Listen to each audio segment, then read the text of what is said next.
¿Qué tal? Bienvenidos a un nuevo episodio en Explorer Podcast. Mi querido Alan, ¿cómo estás?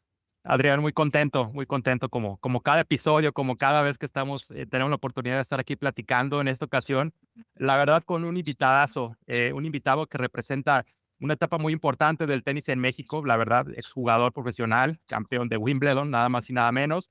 Y bueno, a lo largo de su carrera llegó a posicionarse entre los mejores del mundo, tanto en singles como en dobles. Y además, no, cabe destacar que representó a México en los Juegos Olímpicos, dejando, por supuesto, que una huella, tanto dentro como fuera de la cancha. Y bueno, hoy sigue ligado al deporte, al tenis, como analista, como voz autorizada, compartiendo bastante de su experiencia y su visión del deporte, específicamente en el tenis. Hoy tenemos y con todo gusto recibimos a Leo Lavalle. Leo, muchas gracias por estar en Explorer Podcast. Un gustazo estar con ustedes, Alan y Adrián. Muchas gracias por la invitación. Gracias a ti, Leo. Y bueno, me arranco, quiero aprovechar al máximo este tiempo que tenemos. Y justo lo comentábamos fuera de micrófonos, Leo, nosotros acá en Explorer, pues la gran comunidad o la gran mayoría de nuestra comunidad se dedican al tenis, al deporte que tú conoces mejor que nadie por tu trayectoria. Platícanos, ¿cómo fue que viste con el tenis? ¿Qué fue eso que sucedió en tu vida, en tu entorno, que te hizo tomar por primera vez una raqueta? Pero bueno, yo crecí de niño en el Club France, en el Club Tacubaya y haciendo todos los deportes. Realmente vengo de una familia muy tenística. Mi abuelo fue el fundador del Junior Club, el mítico club ahí en la Condesa. Y mi papá siempre fue un apasionado al tenis y bueno, crecí haciendo todos los deportes y poco a poco eh, me fui metiendo cada vez más al tenis, pero realmente por mi padre. Y era un chavo que todos los días estaba en el club de 8 de la mañana a 10 a 9 a 7 de la noche, todos los días, haciendo todos los deportes, pero sí, la pasión de mi familia por el tenis fue la que me metió de lleno. Genial, genial, Leo. Muchas gracias por estar aquí con nosotros en Explorer Podcast. Oye, Leo, qué interesante. Y a ver, cuéntame, hacías todos los deportes, ahí me llama la atención algo en particular que, pues, creo que hay muchas familias y hay muchos chicos que pasan por ese mismo, digamos, ese mismo proceso de practicar diferentes disciplinas deportivas, donde llega el momento tal vez de tomar la decisión, para especializarse en alguna disciplina deportiva. En tu caso, ¿cuál fue ese momento? ¿Cómo es que se dio ese momento? Y si pudieras transmitirle a nuestras familias si existe un momento adecuado, no sé, tal vez una edad o alguna cosa que tenga que suceder para tomar la decisión de especializarse, Leo. Mi decisión fue a los 13 años y fue porque tuve la oportunidad de irme a un a una academia becado en Florida. Pero como que me fui encasillando por el tenis, ¿no? Siempre jugando los torneos nacionales, pero realmente a una edad importante fue los 13 años cuando mi papá decide, dice, ¿sabes qué? Aquí ya no vas a seguir creciendo como tenista. Creo que es un buen momento para irte a, a una academia de tenis. Y él tenía un amigo que tenía una casa cerca de Inverrari y estaban abriendo una academia de tenis y es ahí donde mi papá decide mandarme. Y cuando yo llego ahí, habían otros chavos de otros países, de Venezuela, como Maurice Rua. eh, em, y bueno, ahí es donde realmente empieza el impulso. Estuve ahí 4 años y regresaba a jugar los torneos nacionales en México. Y mi ascenso fue muy rápido porque empecé a tener mucho éxito en los torneos nacionales de México y en las giras internacionales empezamos a tener buenos resultados a nivel. En esa época se podía jugar los torneos nacionales de Estados Unidos y teníamos buenos resultados en Estados Unidos y en San Francisco. Y, y cuando tuve la oportunidad ya más adelante de irme a la universidad, había firmado para irme a USC, a la Universidad del Sur de California, donde los grandes tenistas mexicanos habían estado ahí, el Pelón Osuna, Raúl Ramírez, Chente Sarazúa, propio Jorge Lozano. Y, pero de ahí pasa algo curioso, gano un torneo profesional importante en San Luis Potosí, de 18, 17 años, y, y Raúl Ramírez me invita a jugar un torneo satélite, de esos torneos satélites que eran en toda la República Mexicana. Juega dobles conmigo y termino ganando ese torneo satélite y con esos dos resultados tenía un ranking aproximadamente del 200 del mundo, y es ahí donde me hacen invitaciones. IMG es una empresa que se dedica a hacer torneos y a representar jugadores. Me proponen ir a jugar en Ginebra, que en ese momento era como lo equivalente a un Masters 500 Ginebra, Conde de Godó, y otro 500, haz de cuenta, en Hong Kong. Me ofrecen unas invitaciones para ir a jugar esos torneos. Pido permiso al coach de USC de no entrar hasta enero. Entonces, de septiembre a diciembre me voy a esos torneos. En Ginebra le gano a Heinz Gunther, un 20 del mundo suizo, que después fue entrenador de Steffi Graf. Le gano a él, hago cuartos de final. Y curiosamente fue el año del terremoto de México en el 85. Y entonces ya no voy al Conde de Godó, voy a Ginebra, le gano a Brad Gilbert, hago cuartos de final. Y con esos dos resultados termino 80 del mundo en diciembre de ese año 86. Y es ahí donde decido hacerme profesional, y ya no ir a la universidad, a USC. Firmo contratos importantes con Adidas, con Volkswagen. eh, En esa época jugaba con una raqueta de madera que se llamaba Prince.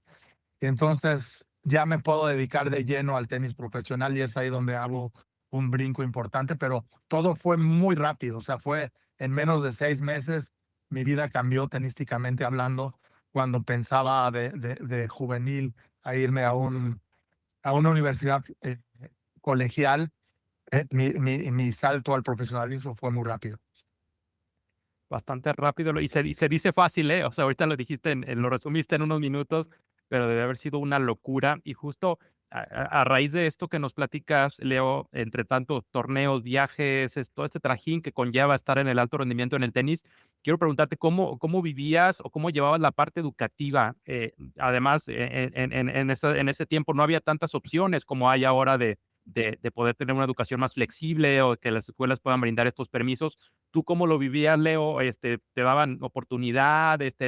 ¿Hacías trabajos extra? ¿Cómo era para ti pues esta combinación de meterle con todo al tenis porque era lo que estabas haciendo muy bien, pero tampoco descuidar la escuela porque eso te iba a ayudar a alcanzar el objetivo de la universidad en Estados Unidos? Sí, es una buena pregunta. Es que los últimos 2 años me la pasé viajando todo el mundo. Y escuela que yo estaba, en la high school que yo estaba, se llamaba Nova University en Fort Lauderdale, y me daban la oportunidad de llevarme mi trabajo, de llevarme todos mis libros, estudiar y regresar cada 2 o 3 meses y hacer los exámenes. Y era muy pesado porque muchas veces pues ni abría los libros, porque estaba totalmente inmerso en el mundo del tenis. Pero es un gran reto ahora, y ahora tienen muchas opciones como la que ustedes dan, de poder estar estudiando en línea, y de poder estar también sacrificándote muchas horas de ponerle al tenis también. Interesante, Leo. Y bueno, y eso que estás hablando, que era una escuela en Estados Unidos, que probablemente estaba mucho más avanzada que las escuelas acá, tal vez un poquito más acostumbrada a tener atletas de alto rendimiento, quiero pensar eso, y que me imagino ya, digamos, más adecuada y con todo y todo, debe haber sido un reto grandísimo. No quiero imaginar cómo eran las escuelas acá en México en aquel entonces. Y fíjate que yo me quedé muy clavado, Leo, en un comentario que hiciste en tu anterior respuesta, que dijiste, o bueno, más bien que en tu familia dijeron, aquí ya no vas a seguir creciendo como tenista. Em, Tuvieron que emigrar, tuvieron que irse a Estados Unidos, tuvieron que buscar nuevas oportunidades.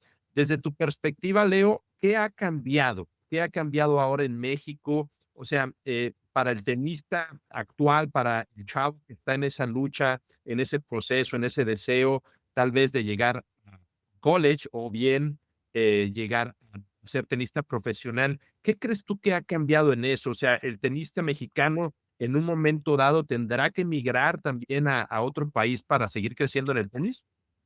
Yo creo que en ese momento los grandes jugadores siempre lo hacían.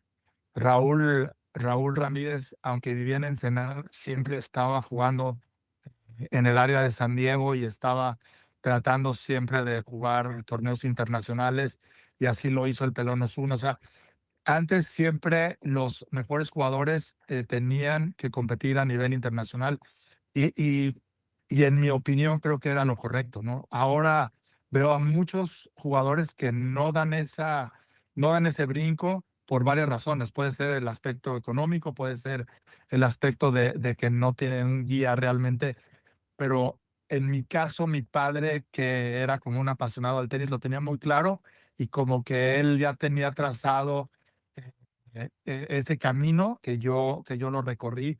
Me costó muchísimo trabajo porque llegué a vivir con una familia en Estados Unidos y casi, casi que hablaba llorando cada semana diciéndoles que me quería regresar y mi papá me dijo, no, nosotros te preguntamos, tú hiciste el compromiso de por lo menos quedarte un año escolar, cumple tu año escolar y conforme fueron pasando los meses, como que me fui asentando, me fui entendiendo lo difícil y lo solitario que es el tenis, pero me acostumbré a una temprana edad, como a los 6 meses ya, como que dije, bueno, voy a acabar el año y terminé el año y dije, bueno, creo que fue difícil al principio, pero voy a hacer el esfuerzo de echarme el segundo y tercer año y así acabé el high school, ¿no? Pero no es nada fácil y, y creo que tienes que tener como eh, en este caso mi papá fue el que me empujaba y decía, ¿sabes qué? Hiciste este compromiso,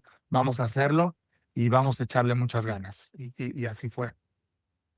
Qué interesante, Leo, y quiero abordar justamente en este tema y entrando a un tema vital para el deporte y principalmente para el tenista, que el deporte es muy solitario, el tema mental, empezando antes de entrar a cancha, a competencia, todo esto previo es un reto impresionante, Leo. Justamente quiero preguntarte, ¿cómo encontrabas tú ese equilibrio? Porque, digo, amas el tenis, o sea, era algo que disfrutabas, pero ¿cómo encontrabas ese equilibrio entre disfrutar lo que hacías, pero aparte, pues llevar esta exigencia de lo que conllevaba estar allá con este acompañamiento, estos consejos que te daba tu papá, que seguramente en su momento tú decías, híjole, no, o sea, no me digas esto, yo quiero hacer otra cosa, pero era parte pues de ese camino, este acompañamiento. ¿Cómo vivías tú este equilibrio, Leo, de seguir disfrutando, pero a la vez, conforme ibas avanzando en tu carrera y se iban volviendo los retos aún más exigentes y pues empezaba un poco la presión?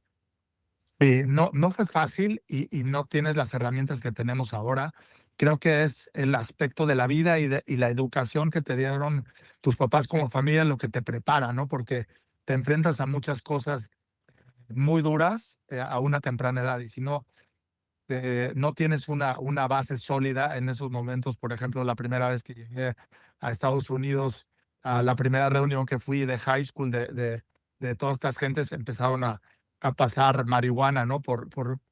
Yo tenía 13, 14 años y yo casi, casi que la pasaba de una persona a otra. Entonces, eh, la primera vez que fui a un torneo profesional, a los 15, 16 años, me mandaron a un torneo satélite a jugar torneos profesionales. Estaba muy bien a la sede del torneo y, y bueno, hice el check-in en el hotel y de repente me quedé como del 12 del mediodía a las 5 de la tarde sentado en las canchas de tenis porque veía pura gente grande y no me animaba a pedirles que querían, que a ver si alguien quería entrenar conmigo. Hasta que de repente por una de las canchas, por atrás, escuché una voz de un mexicano gritando, me lleva la fregada, ya sabes, esa voz de mexicano que no, que conoces rápidamente y entonces ya me acerqué y que era Héctor Ortiz, en paz descanse, que fue un profesional mexicano. Y entonces le dije, oye, ¿tú eres de México? Sí. Oye, pues, pues estoy aquí llegando. ¿Tú quién eres? "Ah, soy Leo Lavalle, mucho gusto, no sé qué. ¿Qué necesitas? Me peloteó 15, 20 minutos. Me quedé con él y con su compañero de habitación ahí. O sea, son experiencias que tienes que vivir y que es algo impresionante porque entonces empiezas a lidiar con gente mucho más grande que tú y otra vez drogas en la noche, eh, y te quedas así como, bueno, ¿esto qué onda, no? Pero eh, empiezas a tomar decisiones de 13, 14, 15 años que al final, gracias a Dios, que fueron eh, eh, buenas decisiones, pero cualquier persona se puede meter en problemas rápidamente y viendo hacia atrás dije, qué increíble que mi mamá haya permitido que mi papá me haya puesto o expuesto en situaciones de este tipo a una edad tan temprana, ¿no? Pero, pero bueno, son cosas que vivimos, que se vivían en los ochentas, noventas, que ahora creo que está como más controlado y como que no estamos los papás tan locos de o queremos tener o tenemos más herramientas para poder tener mayor control de lo que puede vivir un niño joven a una temprana edad. Qué interesante, Leo. Totalmente. Yo creo que ha cambiado y creo que también tus papás te dieron esa libertad y sabían lo que estaban haciendo, sobre todo por la persona que eres tú, Leo. Sobre todo porque estoy seguro que ellos sabían las bases que tú tienes, que esos cimientos que estoy convencido que en tu familia te dieron y que, bueno, a pesar de estar en una edad vulnerable, bueno, pues mira, pudiste sortear eso y más y llegar a grandísimos niveles, Leo. Así que bueno, felicidades, felicidades por eso, felicidades a tu familia también por haberlo hecho, haberlo intentado. Y como dices, creo que ya ha cambiado mucho la cosa, incluso pues la comunicación ahora es eh, buenísima, es extraordinaria ahora, muy diferente a como era antes. Ahora puedes estar, pues, como estamos en este momento nosotros, ¿no? En una videollamada, charlando en diferentes partes de la República, incluso en diferentes partes del mundo. Así que, bueno, creo que sí, creo que la tecnología también va ayudando mucho a esto y bueno, cada vez se profesionalizan más lugares así. Leo, por ahí me brincaron un par de preguntas. Mencionaste, obviamente, a tu papá, mencionaste también a Héctor Ortiz, como una persona, digamos, pues, que te ayudó tal vez en ese momento. Yo quiero preguntarte 2 cosas. ¿Cuáles serían 2 aspectos, 2 3 aspectos importantes que tú puedas mandarles, como mensaje a los papás que nos están escuchando? O sea, si bien tu familia, tus papás se atrevieron a hacer lo que hicieron contigo, pero, ¿qué mensaje les mandarías a los papás, de los atletas de alto rendimiento en general? Si hablamos en lo particular, los papás de los tenistas, ¿qué mensaje les mandarías? O sea, ¿cuál para ti crees que son los aspectos más importantes que tenga que desarrollar tus hijos? Esa es una de las preguntas. Y la otra es, mencionaste a Héctor Ortiz y estoy seguro que en tu vida hubo, pues, diferentes mentores, diferentes, tal vez modelos a quienes seguías. ¿Quiénes eran tus modelos a seguir, Leo, y por qué?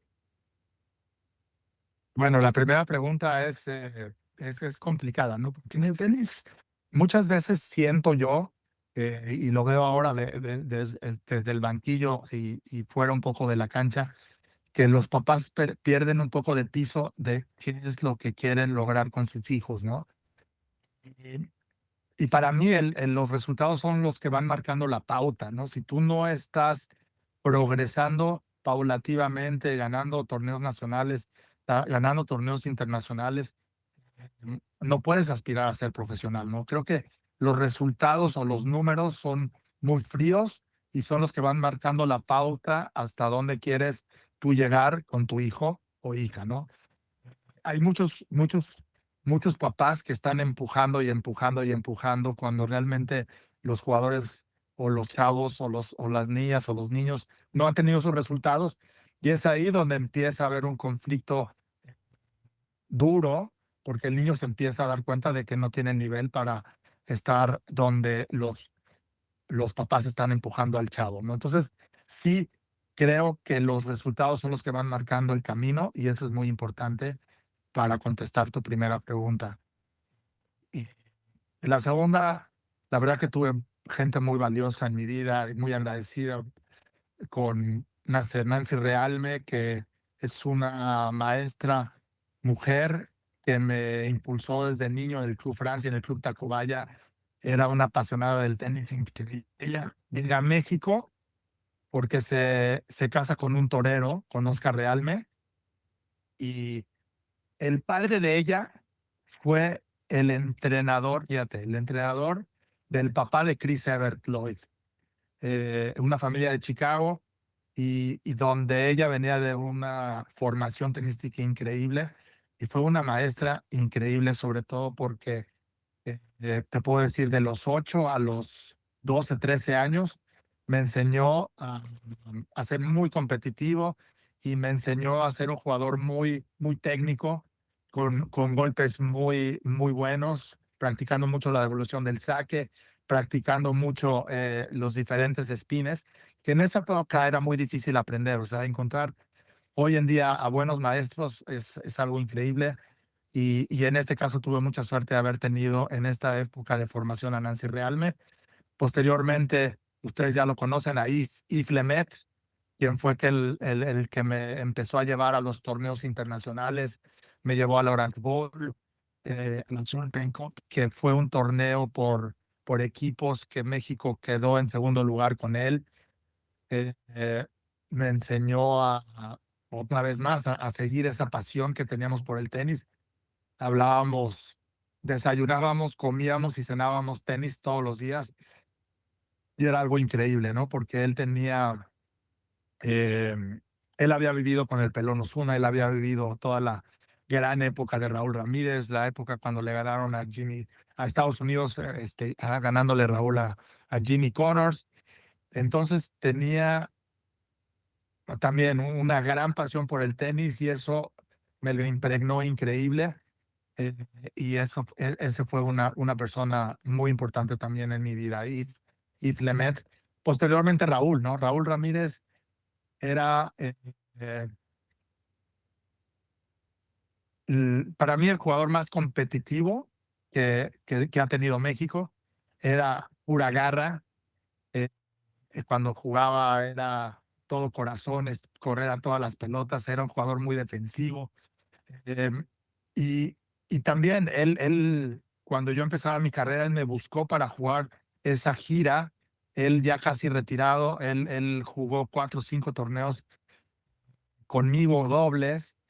Y, y también fue una persona muy importante en mi vida porque era una inspiración y era eh, eh, el que me enseñó la disciplina, el que me enseñó el que hay que meterle muchas horas y dependiendo de la cantidad de horas que tú le metes al entrenamiento, los resultados iban a ser eh, el resultado de todas estas horas, ¿no? Entonces, creo que esas 3 personas fueron muy importantes en mi vida y muy agradecido con cada etapa que logré pasar con cada una de ellas.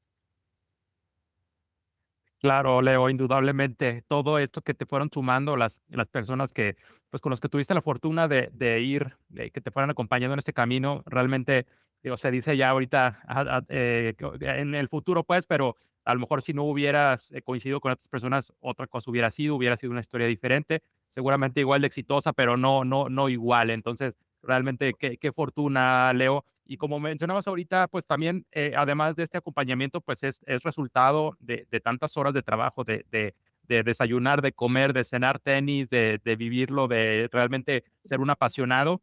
Y a raíz de este esfuerzo de tantas horas, Leo, se vienen dando, pues ya, ahora sí que los logros aún más grandes. Fuiste campeón juvenil de Wimbledon y del US Open, y después digo, ahorita vamos a entrar a esa etapa, pero ¿cómo se fue dando esto, Leo? O sea, ¿en qué momento se da el brinco? Obviamente se va a decir fácil, pero después de tanto esfuerzo, ¿cómo es que te vas encontrando con pues con estos grandes retos de los cuales saliste victorioso?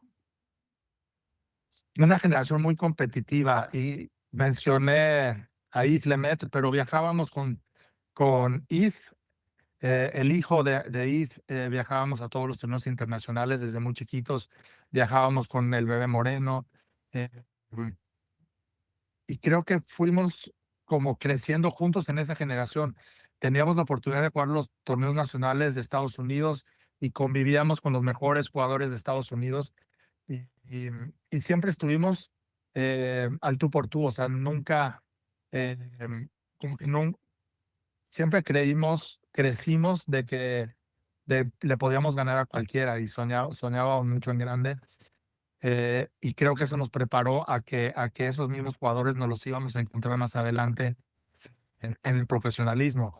Jugamos una final, el bebé Moreno y yo, del Orange Bowl, que le ganamos a Boris Becker y a Bruno Orezar. Le ganamos a Peter Korda y a Cyril Suk. Korda que posteriormente llegó a ser campeón del abierto australiano en los mayores. Nos enfrentamos también en torneos importantes. En Palermo le ganamos a Korda y Zuk. Yo jugando con un jugador, el hermano de Adriano Panatta, Claudio Panatta. Entonces, siempre como que estuvimos desde muy chiquitos, desde los 12, 13 años, compitiendo compitiendo al más alto nivel, y eso creo que fue lo que hizo la diferencia, que mi proceso de juvenil al profesional fue muy rápido.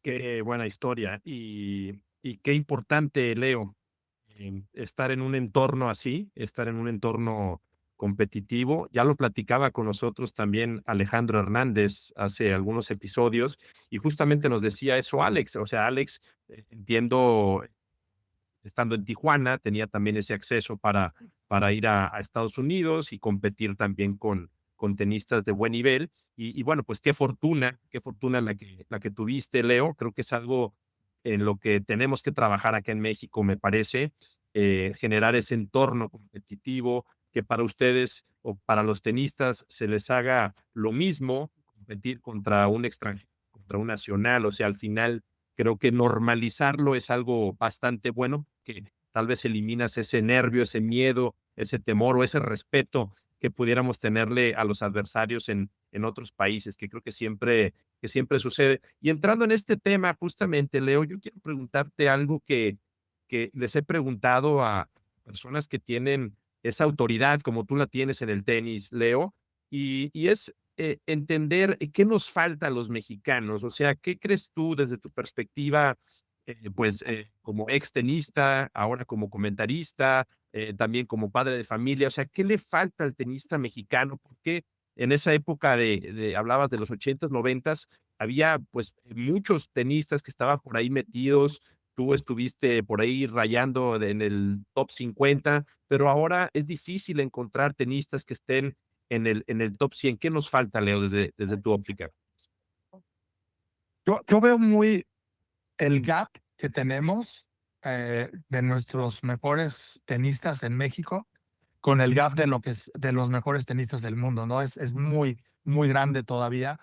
Eh, y, y la única manera, en mi opinión, de reducirlo es salir y tratar de buscar estar a ese nivel. Eh, Creo que el último jugador que lo ha hecho ha sido Rodrigo Pacheco en los últimos años. Rodrigo hizo ese esfuerzo. Alain Lemaitre hizo un esfuerzo muy grande de conseguir el dinero para que Rodrigo pudiese, a partir de los 14, 15 años, jugar en Europa, jugar en Estados Unidos, jugar a ese nivel. Eh, y eso lo llevó a ser el mejor juvenil del mundo. Terminó como número 2 del ranking, pero vemos que falta mucho eso. El gap que tenemos ahorita de nuestros mejores juveniles al gap que hay de los mejores juveniles del mundo es muy grande todavía y eso tiene que eh, reducirse de alguna manera y obviamente se necesita mucho dinero para hacerlo. Se dice fácil cuando lo platicamos, pero creo que es algo muy importante y que por otro lado veo a todos nuestros federativos que vienen de un background no tenístico, para cuando se dan cuenta de las necesidades de lo que realmente necesita el tenista mexicano, ya es tardísimo. Eh, yo quisiera ver que se acercaran mucho más a todos o los pocos tenistas que hemos tenido, y todas estas historias que pudiésemos aportar para poner un pequeño granito de arena de cuál sería el camino más rápido para poder salir de este pantano, y no lo hacen, ¿no? Porque se sienten como invadidos, se sienten como que los hacemos sentir que no tienen la preparación o que no tienen el know-how. Y eso creo que sigue frenando el desarrollo del tenis en México. Indudablemente, Leo, y es parte de lo que hablábamos hace un momento de generar el entorno. O sea, por supuesto que personas que están a cargo de estos temas pueden tener el conocimiento y la experiencia, pero no la visión de lo que tiene alguien que estuvo ahí dentro de la cancha, ¿no? Un tenista que realmente conoce, pero mejor que nadie, las necesidades y los puntos que hay que reforzar. Entonces, indudablemente es algo, ahora sí que es un área de trabajo de mejora que realmente se tiene en el deporte mexicano y principalmente en el tenis, que incluso que el tenis actualmente todavía no es el deporte popular de México. Imagínate cómo estará el tema, ¿no? Se requiere echar la lupa sobre esto. Y bueno, Leo, hablando del deporte mexicano, quiero que nos platiques cómo fue todo el tema de Barcelona 92. Tuviste la fortuna de representar a México en los Juegos Olímpicos. Platícanos, ahora sí que, ¿cómo viste esa experiencia? Qué orgullo, por supuesto. Me imagino que fue una de las experiencias cumbres de tu carrera. Platícanos cómo viviste todo esto que llena de orgullo tanto a quienes están jugando, a quienes tengan la oportunidad de verlo. El tenis es un deporte tan solitario y es un deporte tan individual que los mejores resultados que yo tuve fueron en Copa Davis, que jugabas por México, que había un equipo, que llegabas con anticipación, que te preparabas con ese equipo todo el tiempo y tuvimos muy buenos resultados porque los otros 300 días al año la pasas solo, ¿no? Y creo que representar a México en los Juegos Olímpicos, fui a 2 Juegos Olímpicos en Seúl, fui a los Juegos Olímpicos también de Barcelona, y la historia de Barcelona fue algo increíble porque yo iba tan solo a jugar dobles. Yo iba como el mejor doblista en ese momento, en el 92, venía de una final en Wimbledon en el 91, y las reglas en ese entonces era jugar de pareja con Pancho Maciel, que él era el número 1 mexicano representando a México en los Juegos Olímpicos de Barcelona. Y la historia es increíble porque llego y le digo, Pancho, ¿estás listo? Vamos a prepararnos. Pancho, curiosamente, no era nada doblista, jugaba muy poco dobles, pero las reglas eran así. El mejor doblista iba a jugar con el mejor singlista y llego y le digo, Pancho, estoy prendido, vamos a que nos vaya a todo dar. Y me dice, Leo, ¿qué crees? Estoy lastimado. Este es mi último torneo de mi carrera. Juego los Juegos Olímpicos, me regreso a Querétaro, me voy a casar con Cristi y me voy a meter a estudiar leyes a la UAC. Le digo, Pancho, no jodas. Le digo, ¿cómo me dices eso? O sea, no tienes idea, estoy lastimadísimo y no voy a poder jugar el dobles, voy a hacer un esfuerzo por jugar el singles y te pido una disculpa. Llega el día del partido, juega 3 juegos y se retira en el dobles, ¿no? Entonces le digo, Pancho, no, increíble, ¿cómo me haces eso? Son los Juegos Olímpicos. Y estoy ahí cabizbajo y se me acerca uno de los organizadores y me dice, oye, firma para el Lucky Loser, perdón, para el Lucky Loser, firma de Alternate, porque va a haber oportunidad de que entres al singles. Y entro de Alternate al singles, gano la primera ronda, gano la segunda ronda, gano la tercera ronda, le gané a Henry Leconte, al francés, le gané si bien recuerdo, eh, eh, a un holandés en la primera ronda y me meto a los 8 mejores para jugar por la medalla contra Jordi Arrese, ¿no? Pero son de las historias que muy poca gente sabe, ¿no? Yo tan solo iba a jugar al dobles, termino teniendo un gran torneo de 128 jugadores, termino perdiendo los cuartos de final eh, con Jordi Arrese. Tuve ahí una situación que se me cayó la gorra en un set point, termino perdiendo en 4 sets. Yo ya venía de haberle ganado a Jordi Arrese en Copa Davis en Marbella en el 89, entonces conocía muy bien eh, la clase de jugador que era Jordi Arrese, pero en esta ocasión me terminé perdiendo, pero fue una grata experiencia haber llegado a los cuartos de final en Barcelona en 92. Qué buena historia, Leo. Y qué orgullo. Caray. De verdad, o sea, como tú dices, son historias que muy pocos conocen. Yo creo que ahora con Explorer Podcast, bueno, muchas más irán conociendo. De verdad es que a mí, o sea, se me enchina la piel de nada más de escucharte y de ver cómo se dio toda esta parte, que al final de cuentas, pues son cosas que siempre ocurren, que, bueno, pues, evidentemente será un toque de suerte, pero hay que estar preparado, hay que estar ahí listos para que cuando pasen este tipo de cosas pues, se puedan aprovechar, Leo. ¿Quieres comentar Y algo? para terminar la historia, sí, Pancho Maciel fue su último torneo, sí se regresó a Querétaro, sí se casó con Cristina y sí se metió a estudiar leyes en la UAC, de la cual terminó, pero ese es el último torneo que jugó Pancho Maciel. Increíble, Bueno, tenía 26 años Pancho Maciel. increíble, cuando 26 años, pues ahora es la edad, creo que donde van a El Prime, iniciar. Es justo el el Prime. prime y se retira en esa edad tan, pues tan joven. Oye, pues qué buena historia, Leo. Y a mí me vino una pregunta a la mente que es, pues nos hablas de todos estos retos, logros, oportunidades que se abrieron en el camino, pero pues ahora sí que a toro pasado, Leo, ¿hay algo que tú hubieras cambiado en tu vida? ¿Alguna decisión, tal vez? No sé, alguna cosa que hubieras querido cambiar en toda tu trayectoria como tenista. Pues como dices, el hubiera ya no existe, pero a lo mejor cero de haberme dado cuenta a una temprana edad de la importancia del físico.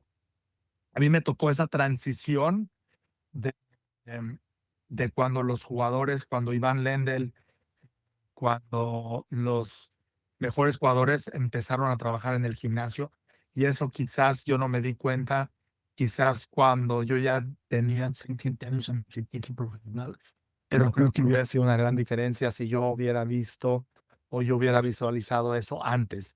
Pero por todo lo demás, creo que fueron 15 años consecutivos de mi carrera, que estuve 5 años dentro de los mejores 100 del mundo. Tuve una carrera bastante longeva. Tan solo tuve una operación en la rodilla derecha, eh, em, pero realmente no tengo nada más que arrepentirme, más que dejé todo en esos 15 años de carrera profesional. De acuerdo, Leo, nos consta que lo dejaste todo porque los resultados y lo que haces actualmente lo refleja. Y bueno, ahorita hablamos de, pues de todos estos logros, pues de la parte dulce, ¿no, Leo? Pero también quisiera que pudieras compartir durante esta trayectoria cuáles fueron o cuál fue el reto más difícil, ya sea dentro o fuera de la cancha, porque eso creo que te forja más que los logros, que las victorias, que por supuesto se aprende, pero para ti, ¿cuál fue ese mayor reto durante esos 15 años? Yo creo que hoy se habla abiertamente de la salud mental, ¿no? Pero creo que en una carrera y sobre todo de tan niño, y en esas épocas todo lo aprendíamos conforme se te fuera presentando esa soledad, esa cuando había lesiones, cuando tenías que jugar lastimado, eh, era muy duro. Muchas veces pensabas ya retirarte o dejar el tenis, pero el tenis es un deporte que tienes que estar los 365 días del año a un nivel físico decente para poder competir. Y muchas veces eso no sucedía. Y eso causaba mucha frustración, causaba mucha desesperación. Y creo que ese es el aspecto más difícil del tenis, ¿no? Que es un deporte demasiado solitario. Es un mundo real, porque realmente tú vas a los mejores torneos y te tratan impresionante. Las fiestas es increíble, te dan de comer impresionante. O sea, todo es en una burbuja que cuando sales de esa burbuja es muy, muy, muy difícil poder entenderlo. Y creo que ese es el aspecto más difícil de tenis. Es como estar es como estar en Disneylandia por muchos años y cuando tienes que salir de ahí, mucha gente no sabe cómo lidiar con ello y creo que ese es el aspecto más difícil del tenis profesional. Interesante, interesante, Leo. Y bueno, mi consejo y más viniendo de ti, Leo, yo pues coincido con todo lo que has comentado y de lo que mencionabas en la parte de física me parece fundamental, me parece algo que hoy por hoy incluso es mucho mayor. O sea, si empezaba en aquel entonces con Iván Lendl y todos estos tenistas que empezaban tal vez a apostarle más, a ver más conocimiento de cierto tipo de ejercicios, cuáles eran los ejercicios especializados para los tenistas, pues al día de hoy está mucho más avanzado. Vemos en los actuales tenistas que el tema físico termina siendo, creo yo, ¿no?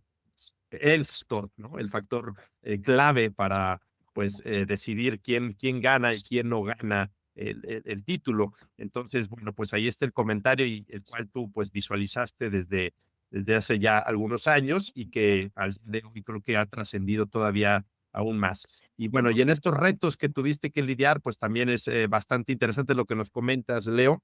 Y yo quiero cambiar un poquito el tema, regresarme a la parte del triángulo deportivo que está conformado obviamente por el tenista, por los padres de familia y por los entrenadores. Ya hemos platicado de los padres de familia, ya hemos hablado un poquito, pues, algunas recomendaciones, mensajes que pudieran tener y bueno, con la experiencia también en tu familia, Leo. Pero ahora quiero focalizar mi pregunta hacia el tema de los entrenadores. Si hubiera un mensaje que tuvieras que mandarle a los entrenadores, ¿qué les dirías, Leo?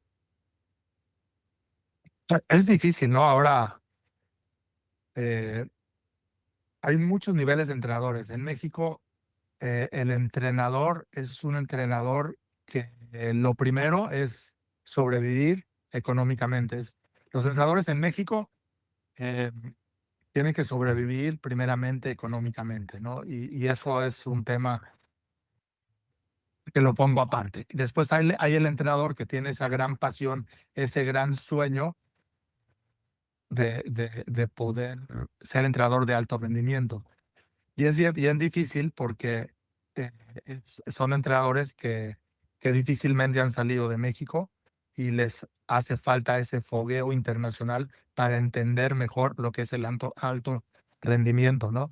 Entonces, hablábamos de cuáles son los factores de por qué no tenemos tenistas en México. Creo que ese es un gran problema, que todos los entrenadores que tenemos se han forjado en México y no han tenido oportunidad de ver qué es lo que hace la diferencia a nivel internacional. Eh, y creo que ese es un gran problema.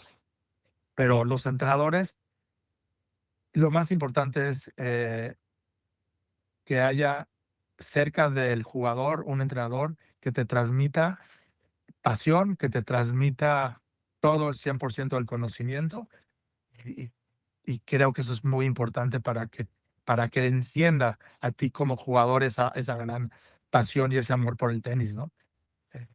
Pero es un tema muy, muy grande, pero eso es lo que yo veo aquí en México. Y es por eso que los entrenadores a nivel internacional se cotizan con unos sueldos impresionantes, porque los mejores entrenadores son los entrenadores que ya han tenido esa posibilidad de estar en todos lados y que tienen esa experiencia y que tienen también esa docencia de haber estudiado todos estos temas. Hoy en día, por el otro lado, ahora en este 2026 que estamos, ya tienes acceso a muchísimas formas de cómo están haciendo las cosas. Es como que lo tienes ya mucho más abierto, como que lo tienes ya todo en internet. Y eso creo que a los entrenadores que tienen esa gran pasión, tienen ahí un material impresionantemente enorme, ¿no? En lo que hay en online eh, o en las eh, inteligencias artificiales que tenemos ahora, ¿no? Entonces, el panorama, yo hoy en día creo que ya no hay tantos secretos, es cómo tú interpretas lo que tienes presente y cómo qué te sirve y qué no te sirve y cómo puedes ir trascendiendo en el día a día. Claro, claro, Leo, estamos llenos de nuevas herramientas, de posibilidades y entre tanto también tiene su nivel de dificultad, ¿no? El saber qué elegir para ver qué es lo que nos sirve a nosotros. Hay cosas que no, pero sí, afortunadamente tenemos cada vez más recursos, Leo. Y yo quiero ahora abordar otra etapa, digamos que ahora sí que la etapa actual de lo que haces ahora como comentarista, como analista. Platícanos cómo se dio esta transición, Leo, de dejar el alto rendimiento, pero seguir involucrado en el tenis, ahora detrás de una pantalla, ahora fuera de la cancha. ¿Cómo vives los partidos ahora estando de fuera? Platícanos cómo es esta etapa que seguramente la disfrutas impresionantemente. Y la verdad que te tiene que gustar, ¿no? Porque son jornadas de muchas horas cuando estamos transmitiendo partidos, sobre todo los Grand Slams, que puede haber jornadas de 7, 8 horas consecutivas. Pero a mí me gusta mucho como tratar de transmitir lo que la gente no ve o lo que está sucediendo, el por qué está haciendo la diferencia un jugador que el otro.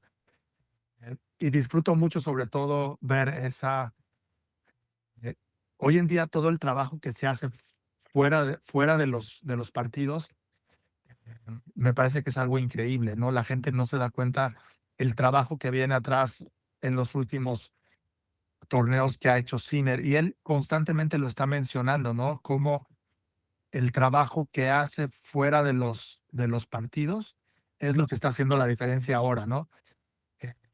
Entonces yo disfruto mucho ver todo eso, ¿no? Con qué facilidad puede él verse tan invencible cuando está jugando en una cancha de tenis, pero lo que no se ve es lo que hay detrás de cada jugador para poder transmitir ese buen tenis día a día, ¿no? Porque es algo increíble. Cualquier jugador en cualquier época te puede mencionar lo difícil que es mantener cierto nivel. Cada quien a su nivel, ¿no? Yannick Sinner, Carlos Alcaraz están quizás a un nivel que no están los demás jugadores, pero para mantenerlo se necesita realmente un trabajo impresionante, eh, que eso no se ve, y creo que eso a mí me apasiona mucho y disfruto mucho cuando lo ves en las transmisiones. Y así lo disfrutamos nosotros también, Leo, de verdad que sí. Y creo que eso es algo de lo importante que es, bueno, tener este antecedente de haber sido tenista profesional, porque pues a pesar de estar bien preparado, porque hay grandes comentaristas de tenis, muchos que no hayan tal vez logrado eh, haber jugado como profesional o que hayan tenido la experiencia de haber jugado, pues creo que es un ingrediente que siempre les falta, ¿no? Y tú lo tienes y creo que lo reflejas muy, pero muy bien en cada transmisión, Leo. Y bueno, quiero ir cerrando esta charla, Leo, de verdad que es maravillosa, pero tampoco podemos pues disponer mucho de tu tiempo. Y quiero preguntarte, Leo, ¿en qué sueñas? ¿En qué sueñas, Leo? Platícanos tus sueños. ¿Cómo ves y cómo ves el tenis mexicano en unos 10 años, Leo?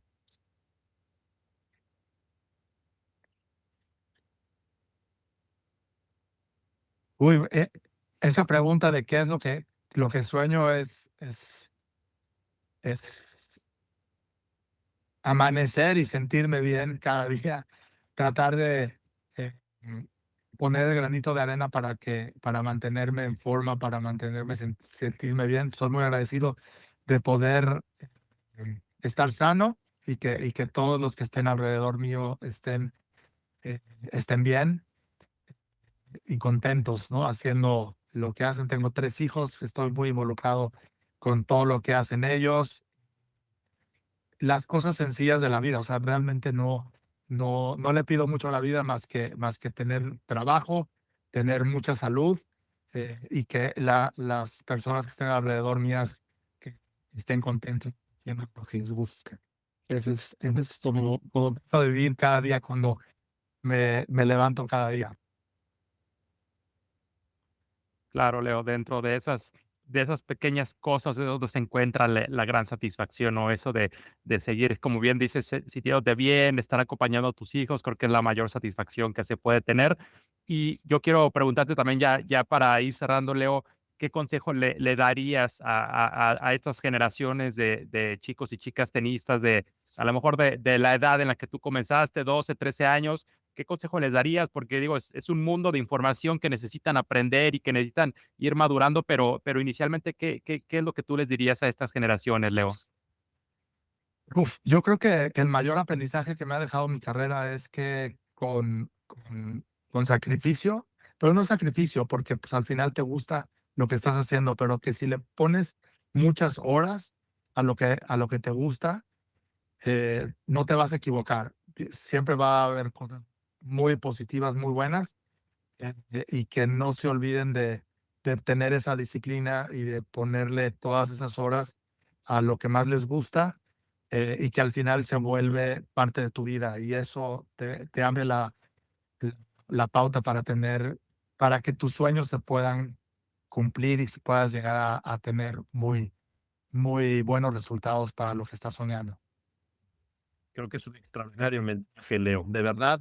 Y bueno, pues no me queda más que agradecerte y pues darte un muy breve, pero muy merecido reconocimiento, Leo, por pues, la persona que eres, por tu tiempo, por tu trayectoria, Leo, por tu legado. Bueno, estás, al menos para mí, para mi gusto y mi percepción, dentro de los mejores jugadores en la historia del tenis mexicano, Leo, y eso es de reconocerse. Ahora, pues, también reintegrándote al tenis a través de la comunicación y creo que es un privilegio para, pues, para quienes, les gusta el tenis y nos gusta el deporte. Así que, bueno, yo te agradezco mucho, Leo, te agradezco tu apertura, te agradezco tu sinceridad, esta forma y además lo quiero decir aquí, en los micrófonos abiertos, bastó con un mensaje de WhatsApp para que nos dijera: "Claro que sí, estoy dispuesto". Incluso se logró esta charla en muy pocos días, Leo, sabiendo que tienes una agenda apretada, sabiendo pues la posibilidad que eres. Así que yo te agradezco de verdad muchísimo esa apertura, eso lo valoro mucho y creo que también nuestra comunidad va a valorar mucho. Leo, gracias nuevamente. No sé si hay algo más que quieras agregar. No, muchas gracias a ustedes, Adrián y Alan. Disfruté mucho la plática y estamos a sus órdenes y nos vemos pronto en persona, si Dios quiere. Que así sea. Esperemos que sí, Leo, será un honor para nosotros y me uno a las palabras de Adrián, te agradecerte por este espacio, por poner tu granito de arena en el deporte mexicano y principalmente en el tenis, que es un deporte hermoso, Leo. Muchísimas gracias, gracias a las personas que estuvieron aquí en este episodio y nos vemos y nos escuchamos en la próxima.